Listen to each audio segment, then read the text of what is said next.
It's over 2, because 30 times 4 is 3 times 4 is 7, 70. So 30 amps is 70 watts, but 50 is 5 times 4 is 20. Plus the 0, right? Yeah, because 50 amps times 2 volts would be 50 times 2, which is 100. It's really 200 watts? That's ridiculous. That is stupid. 200 watts. Okay, out of a single 21700 battery, think about that. 200 watts, right? 200 watts at the efficiency of 180 watts per lumen, okay, as is giving you. That can't be right. That would be almost 40,000 lumens. 200 watts.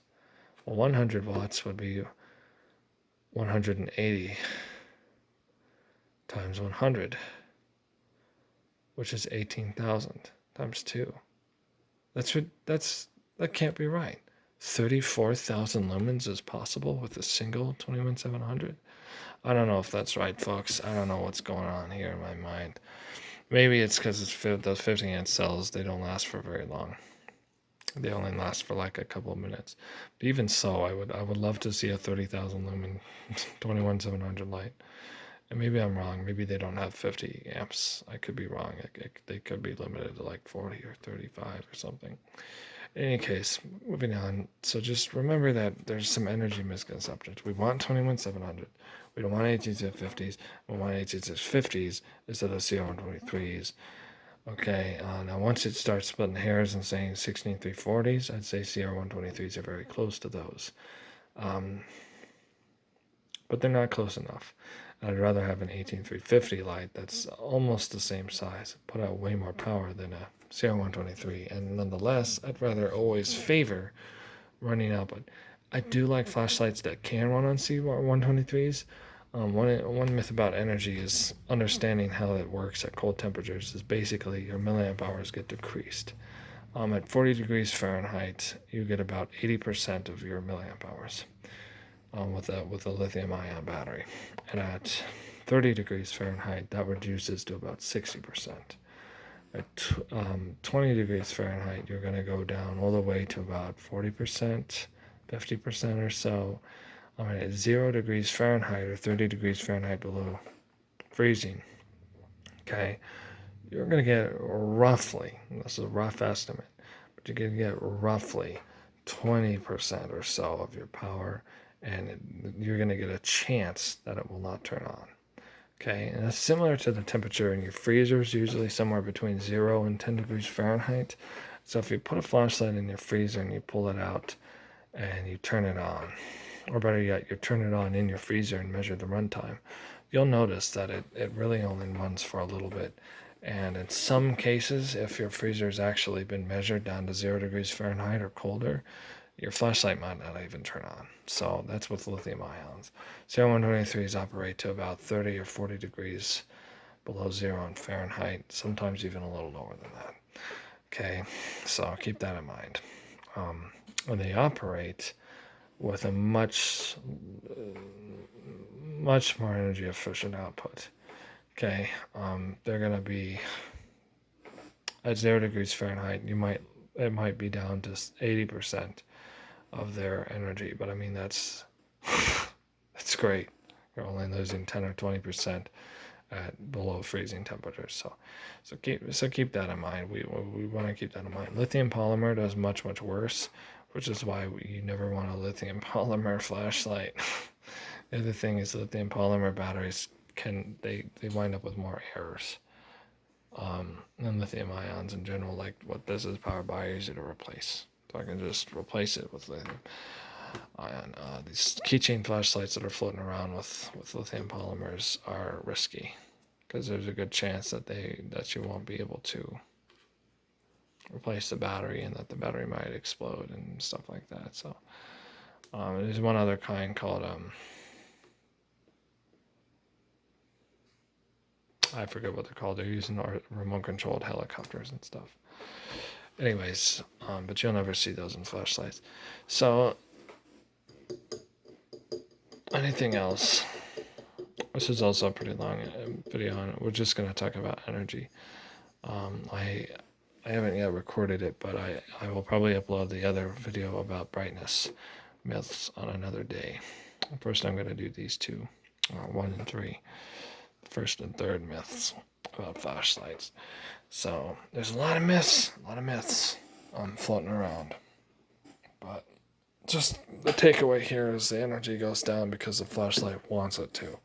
Either because A, it wants to extend the runtime and it's aware the voltage is running low, or B, it wants to tell you that the voltage is running low by lowering the output so that it appears like it needs to, but it doesn't really need to reduce output. Okay, those are two reasons. The other main takeaway here is the newer the cell, the better in every way. Okay, which I already talked about enough. 21700s being the best. Right, and then the other takeaway here is just to remember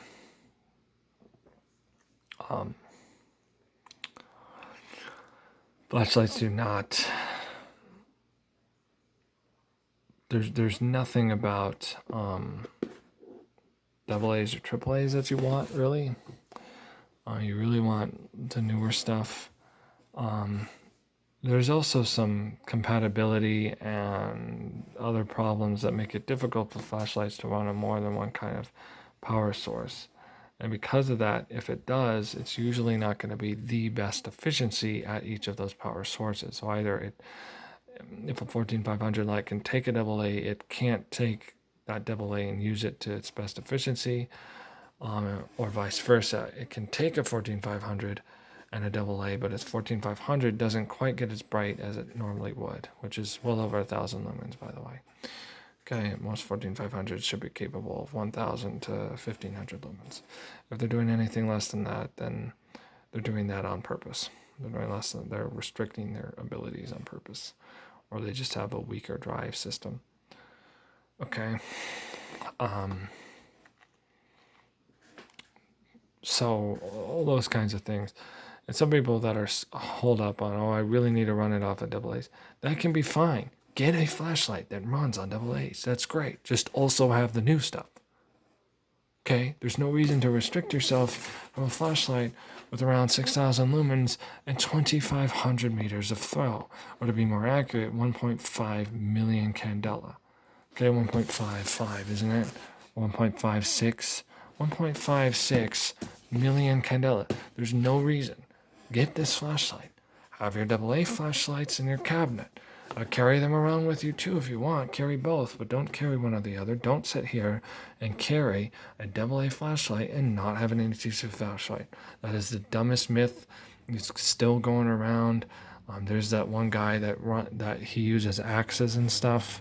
I forget his name, but I might link this video to some of his content about flashlights. It says nothing beats the portability and reliability of AA's. Yeah, it does. It's called CR123s. And you know what beats those? 18650s. You know what beats these? 21700s that are in other lights. Okay? Get advanced stuff. And then also have your backups that run on AA's. And don't misconstrue this video. Don't get one flashlight that runs on everything, because if you drop that flashlight into a hole and it gets sucked up by aliens, you don't have that flashlight anymore, and now you don't have a backup. So it's great to have a backup. I carry a AAA flashlight around that can only run on normal AAAs, and it's great. It's a nice backup. I loan it to people. Okay, I loan it to people without any fear of them screwing it up or burning their hand off. But when I want to go for a real flashlight, I pick out this guy, and I use him, right? So don't get a hybrid and then only carry that hybrid because it can run on everything. Don't do that to yourself. Most hybrids cannot utilize the higher wattage of their lithium-ion cell very well. And with the few exceptions that can, they're not really getting the best out of a AA or AAA. So don't just get a hybrid. Get something that can really take an 18650 or 21700 battery, and then also get your other stuff. Okay? Nobody should be walking around, in my opinion, without a primary flashlight, something like this, Well, not something like this. This isn't an ADC, but something that runs off of 18650 or 21700 batteries, and then a secondary flashlight that can run on either CR123s or on AA's as a backup. Okay. Its primary can be 14500 or 16240, but it should be able to back up by CR123, AA's, whatever.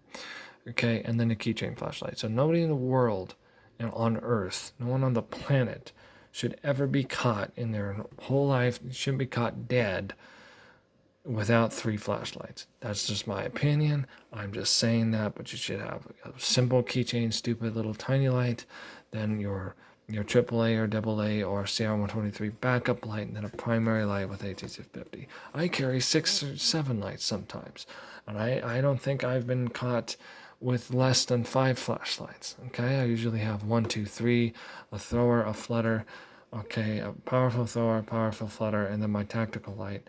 And then I always have my backup keychain light, and I oftentimes have something else that's more for show, something simple, like the MSRD4, which I can't find. Right? Always have that.